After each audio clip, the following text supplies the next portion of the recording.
ॐ अज्ञानतिमिरान्धस्य ज्ञानाञ्जनशलाकया चक्षुन्मीलितं येन तस्मै श्रीगुरुवे नमः।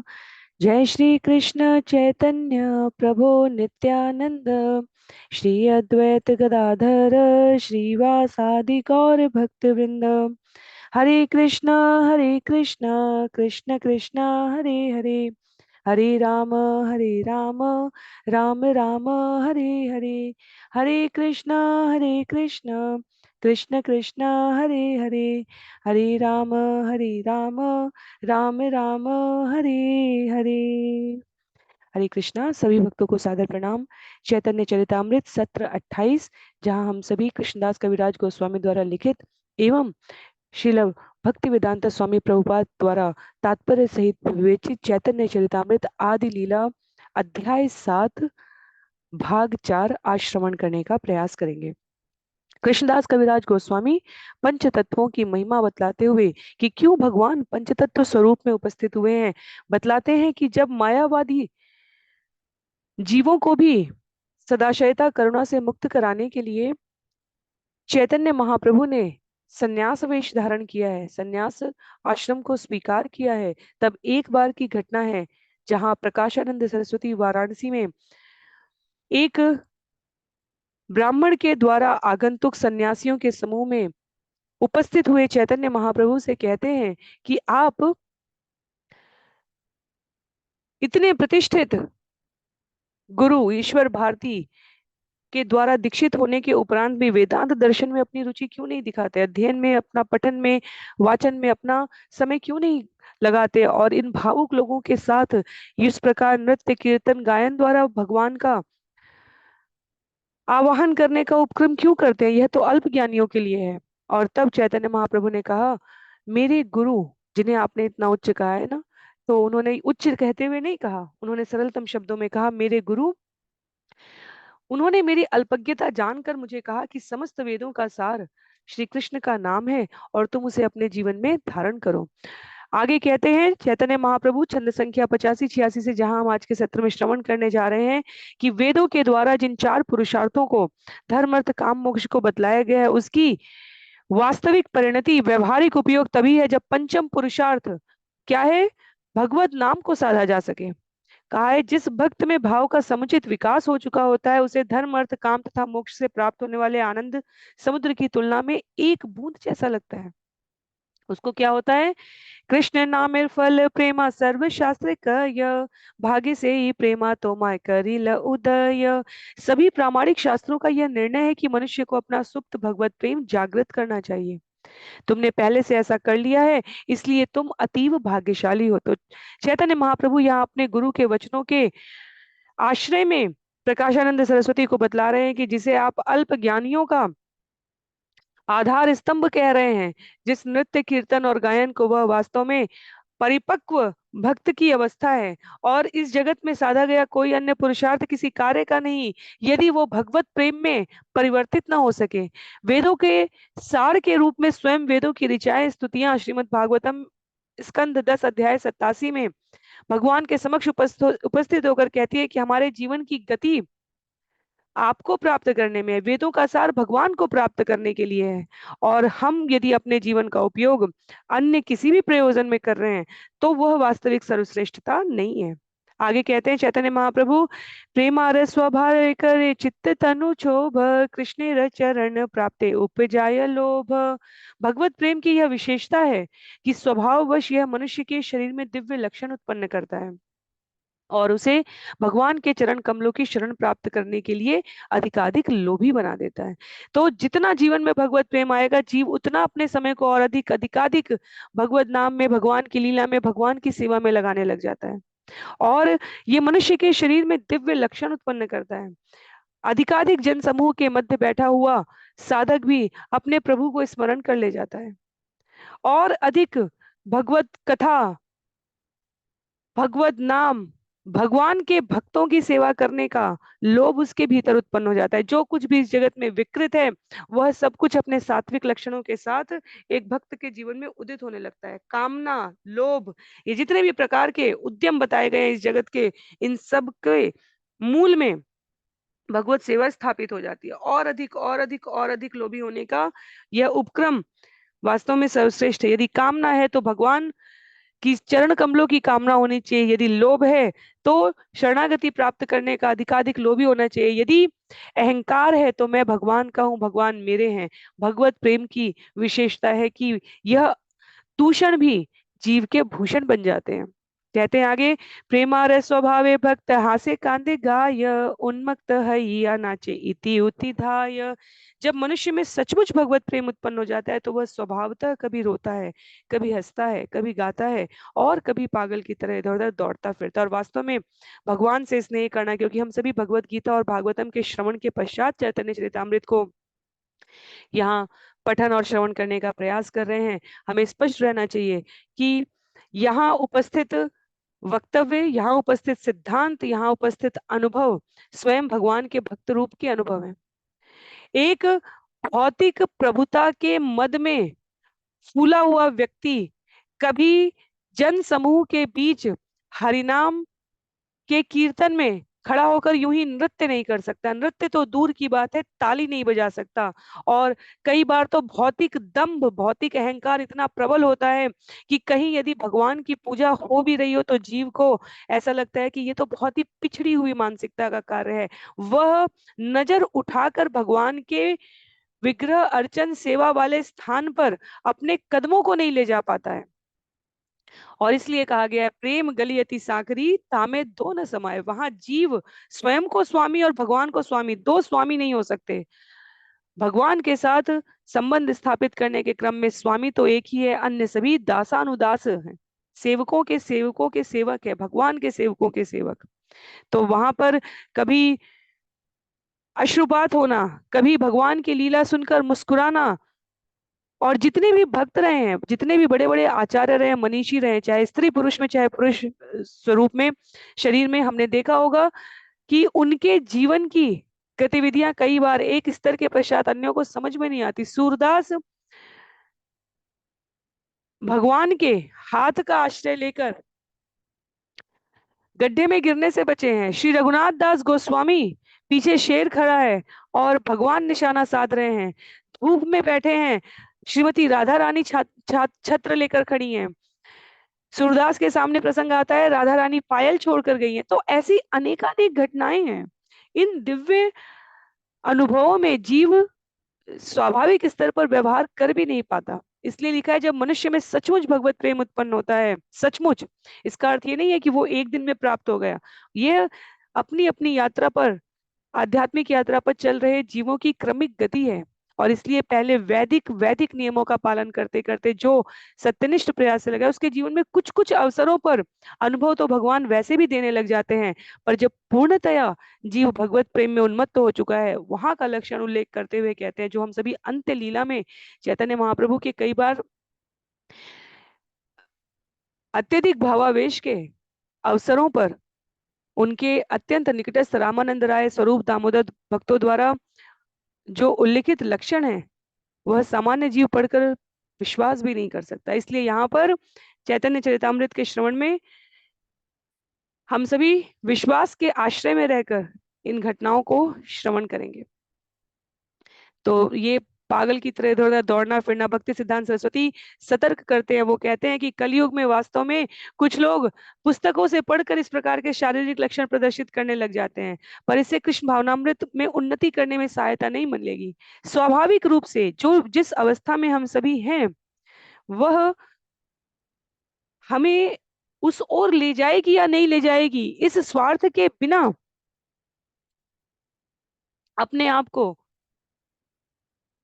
भगवान की सेवा में प्रवृत्त करना है। समयांतर पर जिन जीवों के चरित्र में यह लक्षण उत्पन्न होते हैं, उनके लिए किसी अतिरिक्त प्रयास करने की आवश्यकता नहीं होती। एक श्लोक सुनकर, एक छंद सुनकर, भगवान का एक बार नाम सुनकर सुखदेव गोस्वामी ने पूरे श्रीमद् भागवतम में स्वयं को संयमित किया। राधा शब्द जिनके साथ श्रीमती राधा रानी के पालतू तोते रहे हैं सुखदेव गोस्वामी, और उन श्रीमती राधा रानी के आदेश का पालन करते हुए स्वयं को एक शब्द उधर और प्रत्यक्ष रूप से नहीं लेके गए, क्योंकि परीक्षित महाराज के समक्ष केवल 7 दिन का समय था। तो जो स्वभावतः भगवत प्रेम को प्राप्त कर चुके होते हैं, उनके जीवन के लक्षणों का वर्णन करते हुए कहते हैं यहाँ पर चैतन्य महाप्रभु प्रकाशानंद सरस्वती के समक्ष कि मेरे गुरु ने बताया है, स्वेद कंब रोमांचाश्रु गदगद वैवर्ण्य उन्माद विषाद धैर्य गर्व हर्ष दैन्य इत भावे प्रेमा भक्त गणेर न चाय कृष्णेर आनंदामृत सागरे भासाय। पसीना कपकपी, रों का खड़ा होना, आंसू, वाणी का अवरोध, पीला पड़ना, पागलपन, विषाद, धैर्य, गर्व, हर्ष तथा दीनता, ये भगवत प्रेम के विविध प्राकृतिक लक्षण हैं जो भक्त को हरे कृष्ण मंत्र के कीर्तन करते समय दिव्य आनंद के सागर में नचाते और तैरते हैं। विचार करने की बात है, वास्तव में दीनता केवल एक भगवत भक्ति ही दिखा सकता है। जब हरिदास ठाकुर, पूरा एक अध्याय आएगा हरिदास ठाकुर जब शरीर त्याग कर रहे हैं, उससे मार्मिक प्रसंग चैतन्य चरितामृत के जो चुने हुए भावुक कर देने वाले विषय हैं, उसमें हरिदास ठाकुर के शरीर त्यागने की जाती, भगवान के नेत्रों से अश्रुपात हो रहा है। जैसे जटायु शरीर छोड़ रहे हैं भगवत कार्य में अपना जीवन सार्थक करते हुए, वैसी तुलना तो नहीं है। हर भक्त अपने आप में अद्भुत है, हर भक्त अपने आप में अद्वितीय है। वो हरिदास ठाकुर हर शब्द में, हमने हरिनाम चिंतामणि में देखा, हर बड़ी बड़ी प्रकांड व्याख्या और ज्ञान परक तत्वों को बतलाने के पश्चात दीनता से कहते हैं, क्या कहते हैं, भगवान आप जो कहवाना चाहते हैं वो मैं कहूंगा। और हर अवगुण पर कहते हैं कि मेरे अंदर ये भरा हुआ है। कई बार भक्त लोग, साधक लोग व्यवहारिक रूप से बस ऐसे ही कह देते हैं, मैं तो अत्यधिक पतित हूँ, मैं तो अत्यधिक पतित हूँ। वास्तव में यदि हम अनुभव करते हैं कि हम अत्यधिक पतित हैं, तो हमारे जीवन का कोई ऐसा अन्य अवसर नहीं होना चाहिए जब हम समझने लगे कि ये शुभता, ये सामर्थ्य, ये जीवन का ऐश्वर्य मेरे अपने पुरुषार्थ का परिणाम है। दीनता स्वभाव का अंग दिखना चाहिए। वाणी का अवरोध हो जाना, रो का खड़ा हो जाना, एक एक लक्षण यहाँ पर एक एक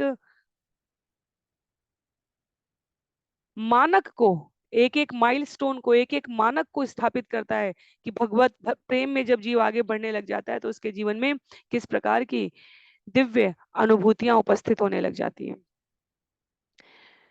कहते हैं यहाँ पर श्री प्रभुपाद, जब भक्त की सेवा का कोई भौतिक कारण नहीं होता और वह नितांत आध्यात्मिक हो जाती है, तब जीवों में इस प्रकार का, भक्तों में इस प्रकार का लक्षण उत्पन्न होने लगता है।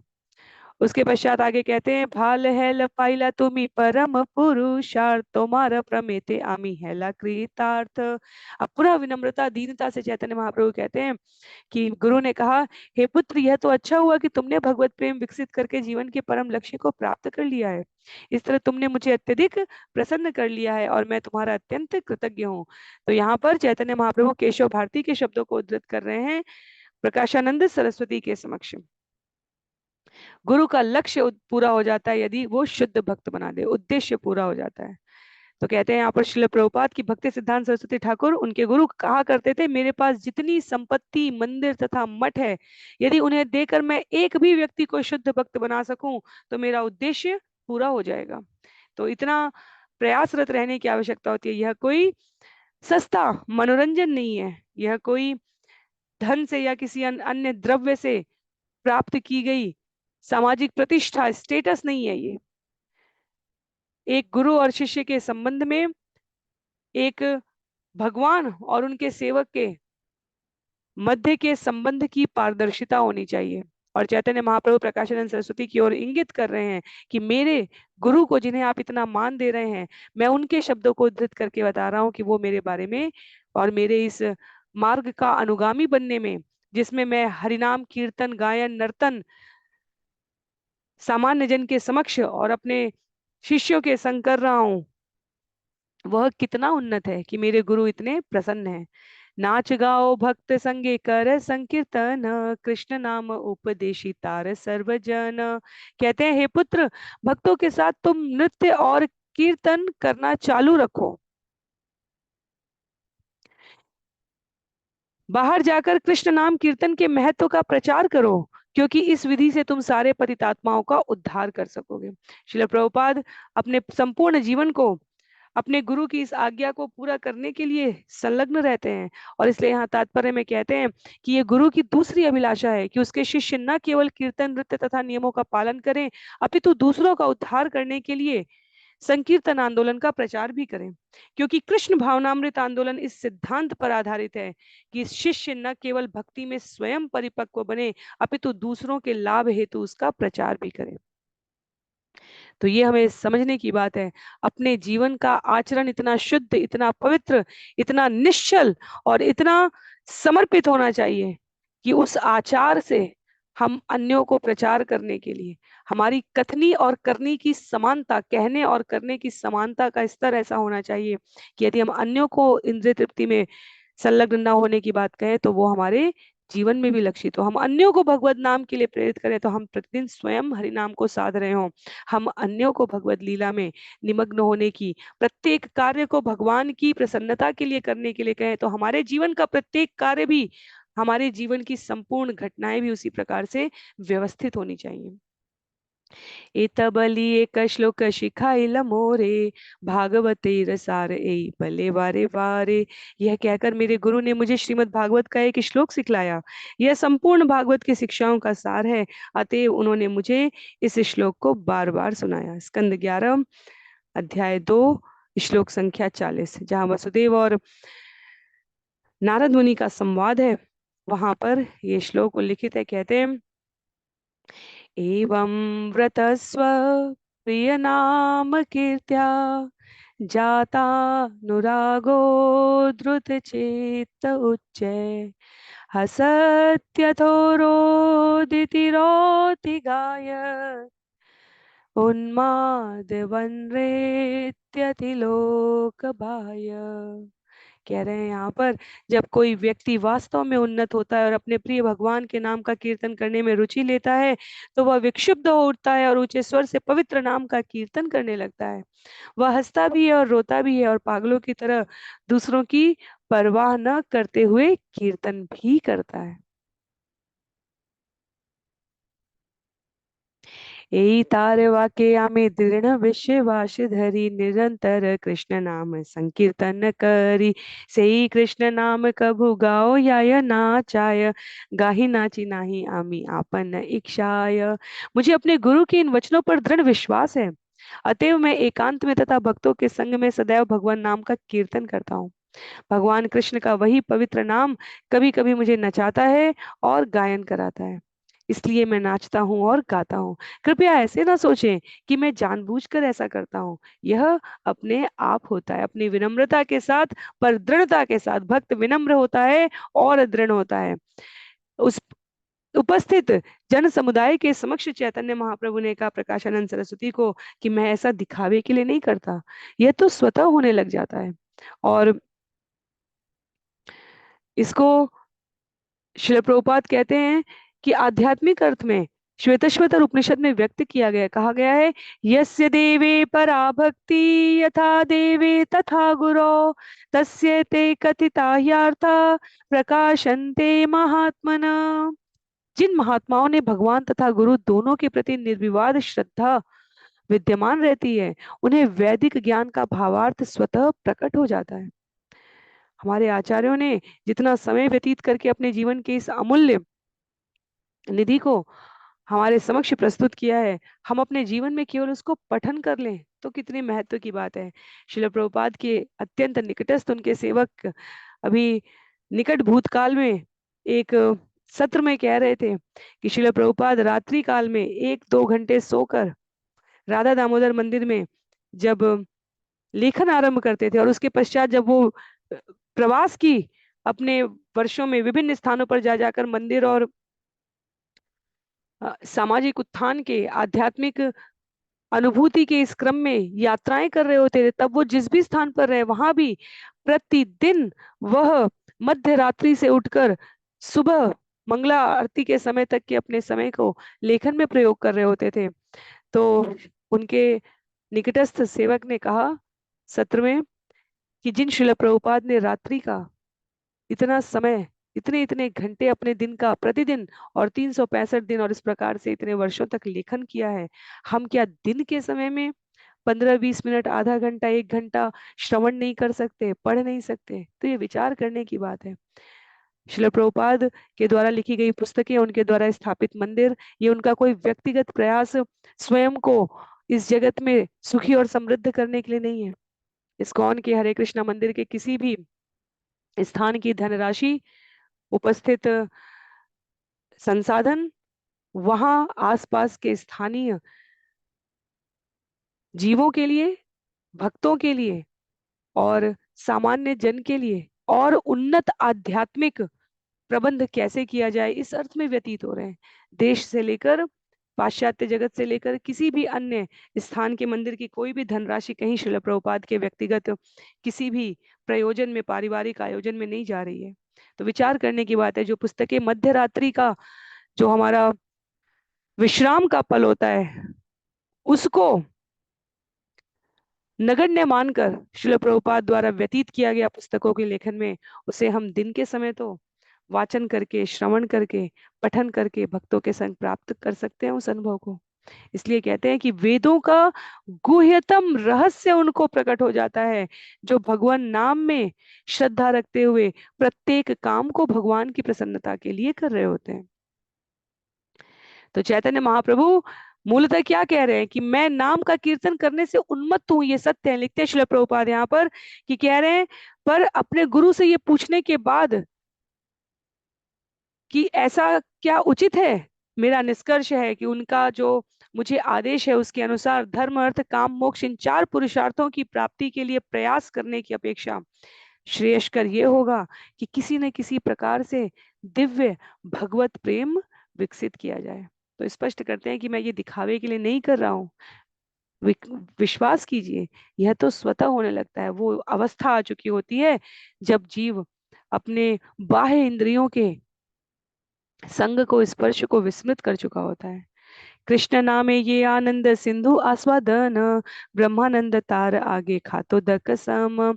हरे कृष्ण मंत्र के कीर्तन से जिस दिव्य आनंद का सिंधु का आस्वादन होता है, उसकी तुलना में निर्विशेष ब्रह्म के साक्षात्कार से प्राप्त होने वाला आनंद नहर के अल्प छिछले जल के समान होता है। ब्रह्मानंदो भवेदेश चेत परार्ध गुणीकृत, नैति भक्ति सुखाम्बोधे परमाणु तुलामपि। भक्ति रसामृत सिंधु का श्लोक यहाँ उल्लेखित करते हैं श्रील प्रभुपाद तात्पर्य में इस विषय को समझाने के लिए कि यदि ब्रह्म आनंद को 10 लाख गुना कर दिया जाए तो इतनी मात्रा का ब्रह्मानंद शुद्ध भक्ति से प्राप्त होने वाले आनंद के एक परमाणु के समान भी नहीं है। तो मुक्ति की नहीं, भक्ति की कामना करता है जीव। तत्साक्षात्करणालात् विशुद्धाब्धि स्थितस्य मे, सुखानि गोष्पदायन्ते ब्राह्मण्यपि जगद्गुरु। हे प्रभु, हे ब्रह्मांड के स्वामी, चूंकि मैंने आपका साक्षात दर्शन किया है, इसलिए मेरा दिव्य आनंद सागर के समान हो गया है। अब उस सागर में स्थित मैं अन्य तथाकथित आनंद को बछड़े के खुर की छाप में समाये जल की भांति अनुभव करता हूँ। तो यह भवसागर भगवत प्रेम के सागर में परिवर्तित हो जाता है यदि जीव अपने जीवन में भगवान के श्री चरणों में स्वार्थ रहित भक्ति के प्रति प्रवृत्त हो जाए। भवसागर से भगवत प्रेम का सागर प्राप्त करने की अवस्था और व्यवस्था चैतन्य महाप्रभु ने अपने जीवन काल में जीवों को दर्शन करने की अनुभूति के साथ प्रस्तुत की है। तो अब क्या हुआ? प्रभु रमिष्ट वाक्य सुनी सन्यासी गण, चित्ती फिरी गेल कहे मधुर वचन। श्री चैतन्य महाप्रभु की मधुर वाणी सुनकर सारे मायावादी सन्यासी प्रभावित हो उठे। उनके चित्त बदल गए और उन्होंने मीठी वाणी में कहा। संस्कृत देव भाषा कही जाती है और बंगाली भाषा में हमारे आचार्यों ने इतने काव्य और शास्त्रों की रचना कर दी है कि इसे भक्तों की भाषा कही जाती है। मिष्टी वाक्य, मधुर वाणी सुनकर जितने उपस्थित मायावादी सन्यासी थे वे अपने हृदय में परिवर्तन अनुभव करने लगे, क्योंकि आचार के साथ प्रचार किया गया है। मायावादी सन्यासी जो चैतन्य महाप्रभु की आलोचना कर रहे थे वाराणसी में, वह प्रश्न कर रहे थे कि क्यों वे संकीर्तन आंदोलन में भाग लेते हैं। वह जो संकीर्तन आंदोलन के विरुद्ध आसुरी स्वभाव बनाकर रखे हुए थे। जैसे जब प्रहलाद महाराज श्रील प्रभुपाद लिखते हैं, जब संकीर्तन में संलग्न होते हैं तो जिस प्रकार का व्यवहार हिरण्यकशिपु ने किया है। हिरण्यकशिपु के पिता को क्षमा कीजिए, प्रहलाद के पिता को संकीर्तन प्रिय न था। पिता और पुत्र के बीच मतभेद का कारण मात्र ही यही था, क्योंकि भगवान कृष्ण के शब्दों में जो उन्होंने भगवत गीता में कहा है कि जो दुष्ट नितांत मूर्ख हैं, जो मनुष्यों में अधम हैं, जिनका ज्ञान माया द्वारा हर लिया गया है, और जो आसुरी स्वभाव के हैं, वे मेरी शरण में नहीं आ सकते। तो आचार के रूप में चैतन्य महाप्रभु की दृढ़ता थी कि प्रचार करने के इस प्रथम अवसर पर जहां वो मायावादी सन्यासियों को प्रचार कर रहे हैं, वह भी चैतन्य महाप्रभु से प्रभावित हो गए। कहते हैं यहाँ पर भगवान कि मायावादी सन्यासी आसुराम भावम आश्रिता है। आसुराम भावम आश्रिता, उन्होंने असुरों का मार्ग अपना लिया है, जो भगवान के रूप के अस्तित्व पर विश्वास नहीं करते। कोरे कोरे सूखे सूखे मंत्रों का वाचन करके सोचते हैं कि वह ऐश्वर्य, सिद्धि और निधियों को प्राप्त कर ले। भगवान के अस्तित्व में, रस का, आनंद का, उनकी सेवा में उनके संग का आस्वादन न करने की उनकी ये प्रवृत्ति, कहते हैं कि जिस प्रकार गन्ने से उसका रस निकाल लिया गया और केवल सूखा ठूठ शेष रह जाता है, वैसी स्थिति हो जाती है ये मायावादी सन्यासियों की। तो भगवान ने अत्यंत करुणावश प्रचारक के रूप में मायावादी सन्यासियों के मन को बदल दिया। चैतन्य महाप्रभु राधा रानी के भाव को लेकर आए हैं। राधा रानी के करुण शब्दों को सुनकर उनके सेवा भाव से तो उल्लेख आता है कि गोवर्धन में पत्थर भी पिघल जाते थे। तो फिर यहाँ यदि वह वही स्वभाव से अपना प्रभाव वर्णित कर रहे हैं, तो इसमें कौन सी बड़ी बात है। श्रीमती राधा रानी का भगवान के प्रति जो अनन्य प्रेम है, स्नेह है, जिसकी एक झलक हमने अध्याय 4 में देखी और आगे के अध्यायों में नियमित दिखने को मिलेगा। जब एक बार यह भक्ति की शाखाएं प्रशाखाएं, ये तत्व विस्तार, ये स्वरूप सभी कुछ स्थापित कर देंगे कृष्णदास कविराज गोस्वामी, एक बार उस सरिता का आरंभ होते जहां भगवान शुद्ध युगल प्रेम में निमग्न हो जाते हैं, श्रीमती राधा रानी और भगवान श्री कृष्ण के उस उल्लेख में, तब हमें वर्णन मिलेगा कि किस प्रकार ये आचार इतना प्रभावशाली प्रचार कर पा रहा है, क्योंकि आचार में, आचरण में इतनी पवित्रता है और शुद्धता है। हम कह नहीं सकते किसी से यूं ही कि आप भगवान का नाम लो और वो लेने लग जाए। अगर कोई अतीब कष्ट में है और उस समय हम कहें, तो हो सकता है कि तत्कालीन समय काल में वो लेने लग जाए, पर स्वाभाविक रूप से भगवत प्रेम उदित होना, ये सामान्य घटनाक्रम नहीं है किसी के जीवन में। कहते हैं ये किछु कहिले तुम्ही सब सत्य है, कृष्ण प्रेम से ही पाए यार भाग्योदय। प्रिय चैतन्य महाप्रभु, आपने जो कुछ भी कहा है वह सब सच है। जिसके ऊपर भाग्य की कृपा होती है, उसे ही भगवत प्रेम प्राप्त होता है। हम भगवान की कृपा के बिना भगवान का प्रेम प्राप्त नहीं कर सकते। हम प्रतीक्षा करते रहें या ये कहते रहे कि जब भगवान की इच्छा होगी तब वो हमें भगवत प्रेम देंगे, नहीं। उसके लिए भगवत कृपा प्राप्त करके भगवान का नाम लेने की अवस्था को प्राप्त करने के लिए हमारे जीवन में उसके लिए लालसा, उत्कंठा आनी चाहिए। यूं ही कोई बच्चा बैठे बैठे इस भौतिक जगत में अपने परीक्षाओं में उत्तम अंक नहीं ले आता, उसको प्रयास करना होता है। उसे उस प्रयास में उसके जीवन के अन्य मेधावी विद्यार्थी होने के गुण प्रकट होने लग जाएंगे। उसी प्रकार भक्त बनने के प्रयास में हमें भगवान की ही प्रार्थना से प्रयास करना चाहिए। उदाहरण है, शास्त्रों में उदाहरण है। वास्तव में देखा जाए तो ध्रुव ने पहले भगवत प्राप्ति की कामना की है, भगवान ने गुरु के माध्यम को उनके जीवन में तदुपरांत प्रविष्ट कराया है। पहले जीवन में अभिलाषा आनी चाहिए। अभिलाषा, ये पूरा एक फीडबैक लूप कहा जाता है। पहले हम कुछ कार्य आरंभ करते हैं, वो कार्य करने के उपरांत उसका जो परिणाम है वो पुनः आरंभ करने वाले क्रम में जुड़ जाता है, तो हम निरंतर उत्तरोत्तर उन्नति करने लग जाते हैं। प्रचेताओं को पिता का आदेश हुआ है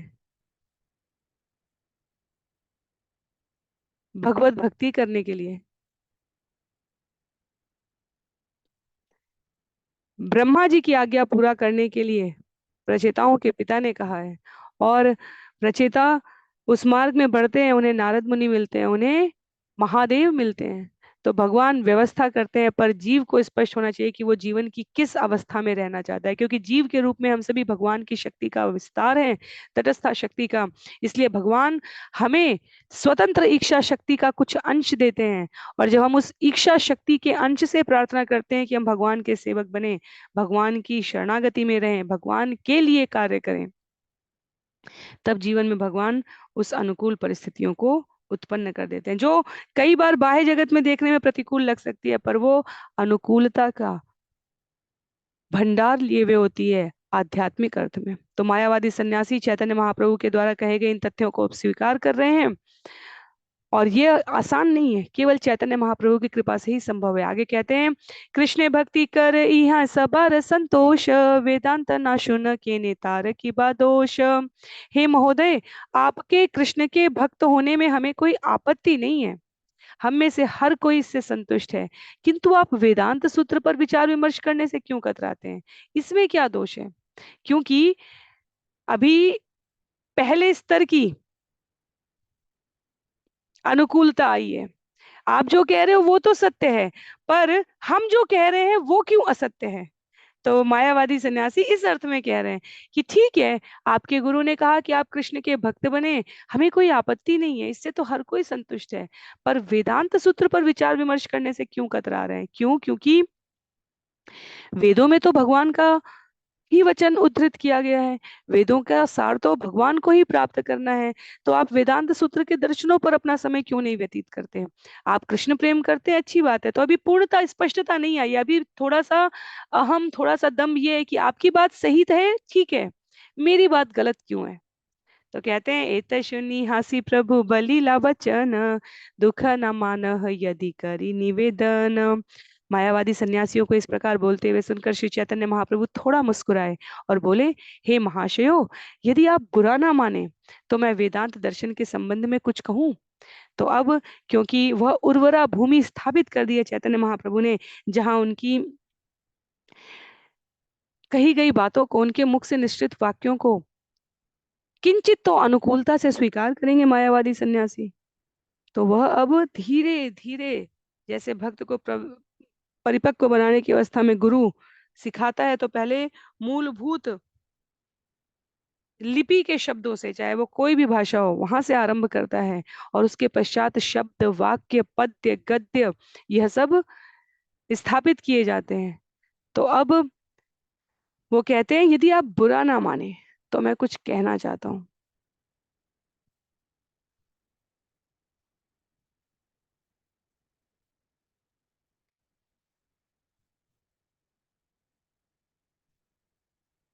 उल्लेखित करते हैं छंद संख्या 103 में। मैं स्क्रीन शेयर करने का प्रयास करती हूँ।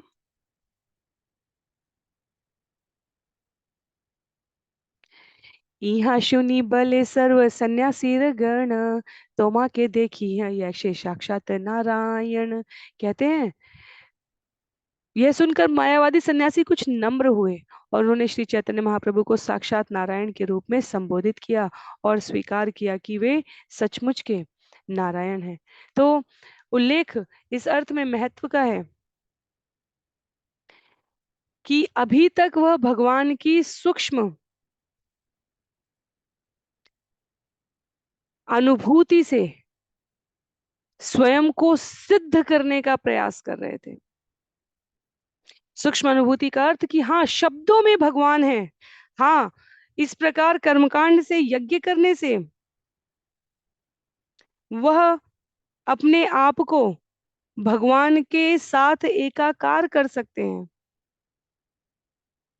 लेकिन अब वह यह जानना चाहते हैं कि स्थूल रूप में भगवान कैसे होते हैं।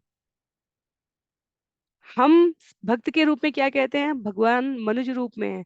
माता देवकी ने कहा, भगवान चतुर्भुज नहीं चाहिए आपका। जब वो प्रस्तुत होते हैं कारागार में, देवता स्तुति कर रहे हैं, उन्होंने कहा, ऐसा भी कोई पुत्र होता है? मानव समाज में नहीं होता है भगवान, आप शिशु रूप में आ जाएं। भगवान के चतुर्भुज स्वरूप को शिशु रूप में परिवर्तित कर दिया भक्त ने, और उसके पश्चात भगवान से कहा, अब आप रोइए। हमने जब कृष्ण पुस्तक स्कंद 10 आरंभ में श्रवण किया है, तब ये उल्लेख आता है। कहते हैं रोइए। तो भक्त का और भगवान का संबंध इतना सहज होना चाहिए। अब मायावादी सन्यासी उस स्वरूप को समझने में प्रयासरत हैं। कह रहे हैं, तुम्हारे वचन सुनी जुड़ाय श्रवण, तुम्हारा माधुरी देखी जुड़ाय नयन। कह रहे हैं, हे चैतन्य महाप्रभु, सच बात तो यह है कि हम आपके वचन सुनकर अत्यधिक प्रसन्न हैं, और इसके अतिरिक्त आपका शारीरिक स्वरूप इतना मोहक है कि आपको देखकर हम अत्यंत संतोष का अनुभव कर रहे हैं। तो भगवान का रूप, तत्पश्चात भगवान का शील, भगवान के शब्दों से संतुष्टि प्राप्त हुई। भक्त के शब्द शीतलता प्रदान करने वाले होते हैं। भक्त सत्यम ब्रूयात प्रियम ब्रूयात के वचन को अक्षरशः पालन करता है। अप्रिय सत्य, अप्रिय असत्य, प्रिय असत्य, जितनी भी प्रिय, सत्य और असत्य और अप्रिय, इन 4 शब्दों को मिलाकर युग्म बनाए जा सकते हैं। उनमें से एकमात्र स्वीकृत युग्म क्या है? सत्य बोलो, पर साथ ही साथ प्रिय बोलो। कई बार कई मित्र इतना कटु आक्षेप कर देते हैं, संबंधी गण इतना कटु व्यंग कर देते हैं, और उसके पश्चात कह देते हैं, हम तो जो सच है वही कहेंगे, सच तो कड़वा ही होता है। कहीं नहीं लिखा है। कहने का अभिप्राय पहले अपनी दृढ़ता और विश्वास है। चैतन्य महाप्रभु मायावादियों की सभा में बैठकर उन्हें चुनौती दे रहे हैं कि मैं जो कह रहा हूँ वो आपको अप्रिय न लगे, पर उससे पहले उन्होंने वो पृष्ठभूमि, वो धरातल, वो स्वीकार्यता तैयार कर दी है। कहते हैं आगे छंद संख्या 105 में, तुम्हारा प्रभावे सबार आनंदित मन, कभू असंगत नहीं तुम्हारा वचन। मायावादी सन्यासी ऐसे लगते हैं बिल्कुल मोहित हो चुके हैं। कहते हैं, हे महोदय, आपके प्रभाव से हमारे मन अत्यधिक संतुष्ट हैं, और हमें विश्वास है कि आपके वचन कभी अनुपयुक्त नहीं होंगे, अतएव आप वेदांत सूत्र के विषय में कहें। भक्त की उपस्थिति का एक अन्य लक्षण ये भी होता है कि मन अत्यधिक संतुष्ट होता है। कई बार हम किसी प्रकार के सामाजिक आयोजन से आते हैं तो मन वहां जाते प्रसन्नता वितरित करने के लिए, प्राप्त करने के लिए, पर जब लौटते हैं तो हमें अत्यधिक खिन्नता हो जाती है। कहीं कोई किसी के बारे में कुछ कह रहा होगा, कहीं किसी के दिखावे, किसी के प्रलोभन, किसी के आडंबर से हम देखते हैं और सोचते हैं कि हे ईश्वर, हम गए ही क्यों थे। हाँ, इस प्रकार का हमारे जीवन में असंतोष आता है। पर जब भी कोई भक्त मिलता है, उसके संग से जीवन में केवल और केवल मानसिक संतुष्टि, संतोष की अनुभूति होती है। अभी हम लोग वर्तमान में जो हरिनाम जप की महिमा पुस्तक श्रवण कर रहे हैं, जहाँ जॉर्ज हैरिसन, जो विश्व संगीत जगत के प्रसिद्धतम बैंड बीटल्स के संस्थापक सदस्य हैं, और मुकुंद गोस्वामी के मध्य की वार्ता है अध्याय 1 में, और मुकुंद गोस्वामी पूछते हैं वहां पर, श्रील प्रभुपाद की सबसे अच्छी बात आपको क्या लगी? ऐसी कोई बात जो आपके मन में रह गई हो, जो आप सदा स्मरण करते हो? और जॉर्ज कहते हैं, उनकी विनम्रता। वो इतने असाधारण थे। उन्होंने 10 12 14 साल में जो कृष्ण भावनामृत, जो वैदिक वांग्मय सनातन की पुस्तकों को और शिक्षाओं को अन्यों के अध्ययन में और व्यवहार में डाल दिया, मेरे समक्ष या अन्य किसी के भी समक्ष कभी भी स्वयं को मैं ये हूं, मैं वो हूं, मैं विद्वान हूं, मैं ज्ञानवान हूं, मैं प्रचारक हूं, इस प्रकार से प्रस्तुत नहीं किया। उनकी विनम्रता, उनकी शीलता, उनका अबोध निश्चल स्वभाव, ये मेरे मन में रह गया। और यही लक्षण है भक्त का। जब भक्त किसी के संग मिले आध्यात्मिक स्तर पर, तब उसका मन संतुष्ट होना चाहिए। वो असहज, असंतुष्ट होकर नहीं जाना चाहिए। भक्त सभी को, और भौतिक जगत में और आध्यात्मिक जगत में अंतर भी यही है। इसी जगत में रहते हुए जो भक्तों का संग करता है, वो अपने जीवन को महत्वपूर्ण समझता है, अपने समय को सकारात्मक तरीके से व्यतीत करना चाहता है, उसका चित्त प्रसन्न रहने लगता है। वह अपने आप को अपर्याप्त नहीं समझता इस जगत में। भगवान की लीला में एक गिलहरी का भी उतना योगदान है जितना बड़े बड़े पर्वत उठाने वाले वानरों का। तो ये भक्त के संग का प्रभाव होता है। इसलिए भगवान की कथा में तृप्तता, हमें तृप्ति का अनुभव, हमें संतुष्टि का अनुभव इसलिए होता है क्योंकि हम विराट, विशाल स्तर पर अपने संबंध को जान पाते हैं। भौतिक संबंधों में जहां हम एक शरीर से अनेकानेक आवश्यकताओं की पूर्ति के लिए, संबंधों का वहन करने के लिए खींचे जाते हैं सर्वत्र चहुओर दिशाओं में, वहीं आध्यात्मिक संबंध में भगवान के समक्ष हमें आश्रय, प्रश्रय रूपी विषय का जो अनुभव होता है, वह अद्भुत है। तो अब मायावादी सन्यासी कहते हैं, प्रभु कहे वेदांत सूत्र ईश्वर वचन, व्यास रूपे कैल यहाँ श्री नारायण। महाप्रभु ने कहा वेदांत दर्शन व्यास देव के रूप में पूर्ण पुरुषोत्तम भगवान नारायण द्वारा कहे गए वचन है।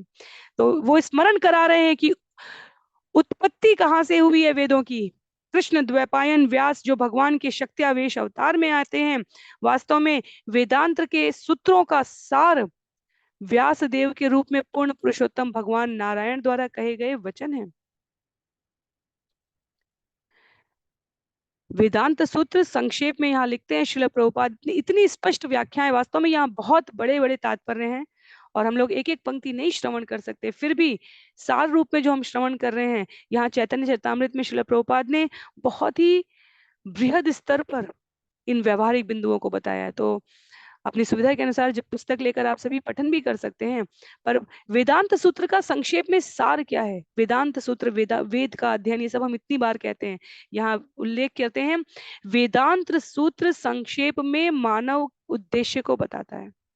वायु पुराण स्कंद पुराण के वचनों में इसकी पुष्टि होती है, जहाँ कहा गया है अल्पाक्षरम असंदिग्धम सारवत विश्वतो मुखम अस्तो अभन मनवद्यम च सूत्रम सूत्रविदो विदु। सूत्र सुक्तियों का वह संकलन है जो सारे ज्ञान के सार को कम से कम शब्दों में व्यक्त करता है। कम से कम शब्दों में ज्ञान के सार को व्यक्त करना वह सूत्र कहा जाता है। तो इन उक्तियों का संकलन वह वेद है, इसे सर्वत्र लागू होना चाहिए और भाषा की दृष्टि से त्रुटि रहित होना चाहिए। बहुत महत्व की बात है। क्यों भगवत गीता, क्यों श्रीमद् भागवतम को वेदांत दर्शन का सार कहा गया है? इसलिए कहा गया है क्योंकि ये जो सूत्र के रूप में मानव जीवन का उद्देश्य वहां बतलाया गया है, यह एक एक सूत्र भाषा की त्रुटि से रहित है। इस पंक्ति पर यदि हमें सबसे व्यवहारिक रूप से विचार करना है, तो किसी एक देश का संविधान 70, 80, 100, 200, 300 वर्षों से अधिक पुराना नहीं है। वर्तमान सभ्य विश्व के राष्ट्रों की बात की जा रही है। भारत का इतिहास, भारत का संविधान देख लें हम वर्तमान का, या अमेरिका, जर्मनी, यूके, ऑस्ट्रेलिया, कहाँ जहां भी संविधान लिखित रूप में उपलब्ध है, क्योंकि भारतीय संविधान में खुद अन्य अनेक स्थानों का संकलन है, के स्थानों के सूत्रों का।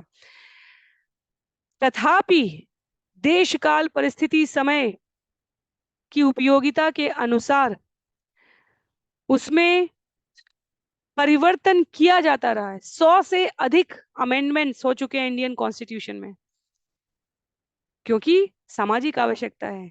पर जो वेदांत सूत्र की सूक्तियां हैं, श्रीमद् भगवत गीता कम से कम निकट भूतकाल में 5000 वर्ष पूर्व कही गई है, और एक शब्द ऐसा नहीं है जो व्यवहारिक जगत में लागू नहीं होता हो, जिसके लिए हमें किसी परिवर्तन की आवश्यकता हो। एक शब्द ऐसा नहीं है।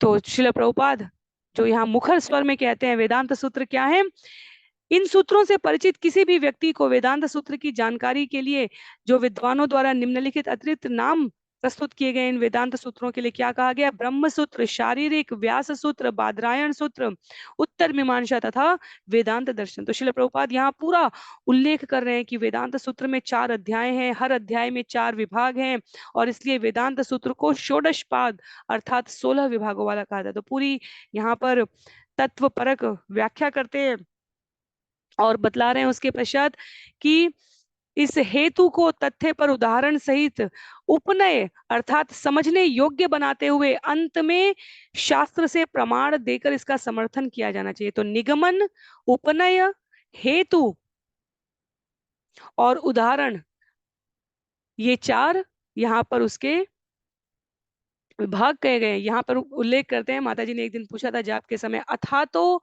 ब्रह्म जिज्ञासा का क्या अर्थ है? कितना कितना सुखद संयोग है। आई थिंक 2 दिन पहले अमिता माता जी ने ये जाप के समय प्रश्न किया था कि अथा तो ब्रह्म जिज्ञासा का क्या अर्थ है, और यहाँ लिखा है परम सत्य के विषय में जिज्ञासा की प्रतिज्ञा के साथ जो सूचना प्रस्तुत की जाती है। तो परम सत्य के विषय में जिज्ञासा करना, ये अथा तो ब्रह्म जिज्ञासा है।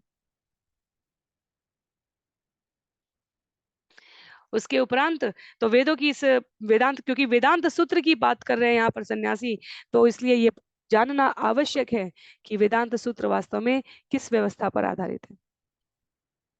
उसके पश्चात आगे वैदिक वाङ्मय में इन विभिन्न नामों की व्यवस्था को और स्थापित करते हुए कहते हैं, वैदिक ज्ञान और वेदों का पूरक साहित्य जो सात्वत पंचरात्र कहलाता है, दोनों पूर्ण पुरुषोत्तम भगवान नारायण के श्वास से प्रकट हुए हैं।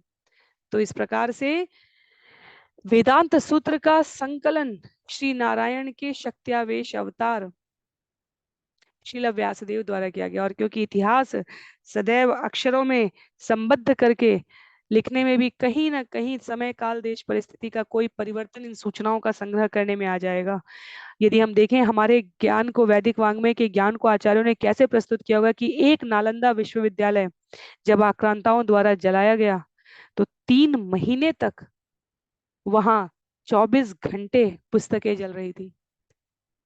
तो कितना संकलन रहा होगा आचार्यों का, मनीषियों का, विद्वत जनों का। 3 महीने किसी स्थान पर केवल पुस्तकें दिन रात अहर्निश जलती रही। तो बहुत बहुत इसमें भेदाभेद की स्थितियां हैं। और सरलतम शब्दों में शिल प्रभुपाद, ये बहुत लंबा तात्पर्य है इस श्लोक में, क्योंकि वेदांत सूत्र की मीमांसा प्रस्तुत करने को कह रहे हैं सन्यासी भगवान चैतन्य महाप्रभु को, और चैतन्य महाप्रभु कैसे आगे व्यक्त करेंगे उसकी पृष्ठभूमि देने के लिए श्रील प्रभुपाद यहाँ तात्पर्य में बता रहे हैं।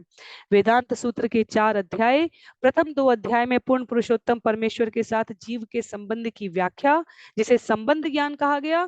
तीसरे अध्याय में पूर्ण पुरुषोत्तम परमेश्वर के संबंध में जीव कैसे कर्म करे, जिसे अभिधेय ज्ञान कहा गया।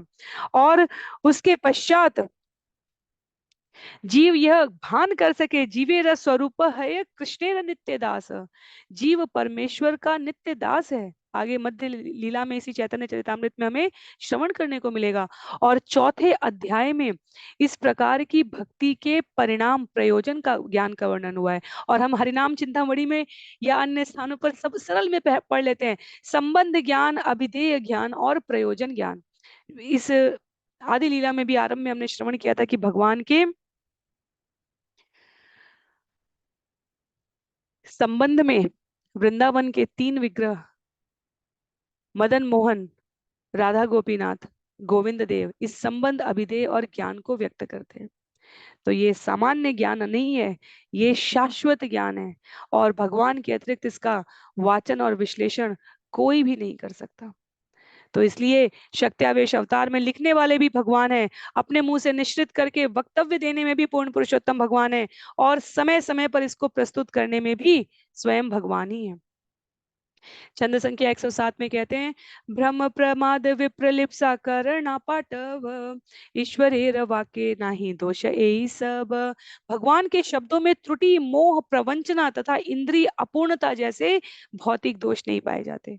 तो क्योंकि यहाँ भगवान के उद्धृत वक्तव्य हैं, ये वेदांत, वेद और वेदांत के सूत्र, इसलिए चैतन्य महाप्रभु धरातल स्थापित करते हैं जिन 4 प्रकार के गुणों से इस भौतिक जगत का प्रत्येक जीव प्रभावित होता है। हम में, हमारे शब्दों में त्रुटि हो सकती है, हम मोह से प्रवृत्त होते हैं, हमारे अंदर चीटिंग प्रोपेंसिटी, प्रवंचना, ठगी होती है, और हमारे सेंसेस इम्परफेक्ट होते हैं, इंद्रिय अपूर्णता होती है हमारे भीतर। हम केवल एक निश्चित सीमा तक देख सकते हैं, सुन सकते हैं, जान सकते हैं, समझ सकते हैं। इसलिए कहते हैं चैतन्य महाप्रभु कि हमें ये ज्ञात रहना चाहिए कि हम पूर्ण पुरुषोत्तम को पूर्णता के साथ समझने के लिए अपने जीवन में किस पूर्णता को धारण करें कि ये जो स्वाभाविक अपूर्णता है वो नष्ट हो जाए। ये विधि भी भगवान द्वारा ही बतलाई गई है कि ठगी से, चातुरी से, इंद्रिय विकार से और शब्दों की त्रुटि से अपने को कैसे दूर रखें। एवं परंपरा प्राप्तम इमम राजर्षयो विदु, केवल परम विज्ञान को गुरु शिष्य परंपरा से प्राप्त करने पर, प्रामाणिक गुरु से सुनने पर हम उस वास्तविक ज्ञान को धारण कर पाते हैं, अन्य किसी साधन से नहीं। तो आगे हम इन सबको छंद संख्या 108 से आगे श्रवण करने का प्रयास करेंगे। अभी के लिए, आज के लिए सत्र को यहीं पर विराम देते हैं। सभी को बहुत बहुत आभार। कृष्णदास कविराज गोस्वामी की जय। चैतन्य चरितामृत की जय, श्रील प्रभुपाद की जय, अनंत कोटि वैष्णव वृंद की जय। हरे कृष्णा।